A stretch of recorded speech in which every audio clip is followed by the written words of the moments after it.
Hello friends, আমি তমালি। আমার বাগানে আপনাদের সবাইকে অনেক স্বাগত জানাই। অনেকে কুন্দ গাছের আপডেট চেয়েছিল। এটা শীতকালীন কুন্দ, সারা বছর হয়, অল্প অল্প হয়। এবার ভরে ভরে এসছে। আগের বছরের তুলনায় বছরের গাছটা অনেক বড় হয়ে গেছে। কাটিনি, সেরকম খুব একটা প্রুনিং করিনি, তো আরও ঝোপালো হয়ে গেছে। ওই সেম গামলাতেই আছে, প্রচুর কুঁড়ি দিয়েছে। দেখুন লাল লাল যতগুলো দেখছেন সব কুঁড়ি। এই ফুটছে এবার ফুলগুলো, খুব সুন্দর সাইজের ফুটছে, বেশ বড় বড় হয়ে দেখুন ভালো ফুটেছে। এবার ফোটা শুরু হলো।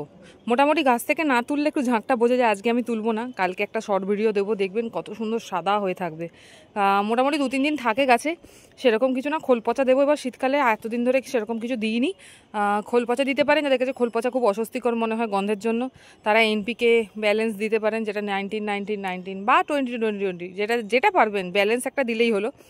আর স্প্রে একটুখানি করবেন ঠান্ডা জল দিয়ে, বা একটু পেস্টিসাইড দেবেন, শীতকালে একটু পোকা আসে, তো একটু পেস্টিসাইডটা একটু স্প্রে করবেন, নাহলে মিলিবাগ হতে পারে বা অ্যাফিডস আসবে এই সময়টা। তো ওইটুকুই, আর কিছু না। সেরকম আহামরি খুব একটা কেয়ার না, শীতকাল হলে এমনিই ফুল দেয়। এটা শীতকালীন কুন্দ, যেটা সারা বছর হয়। আর এক ভ্যারাইটির কুন্দ আছে, সেটা কিন্তু এটা নয়। শীতকালে বেশি ফুল দেয়, সারা বছর একটা দুটো করে ফুল দেয়, বেশি দেয় না। তো ছোট্ট একটা ভিডিও দিলাম, দেখে বলবেন কীরকম লাগলো। ভালো লাগলে অবশ্যই লাইক করবেন। কিছু জানার ইচ্ছা থাকলে নিচে কমেন্ট বক্সে জানান, যখনই সুযোগ পাবো হেল্প করার চেষ্টা তো অবশ্যই করব। তো আজকে এইটুকুই, আগামীকাল আবার দেখাবো অন্য কোনো গাছের ভিডিও নিয়ে।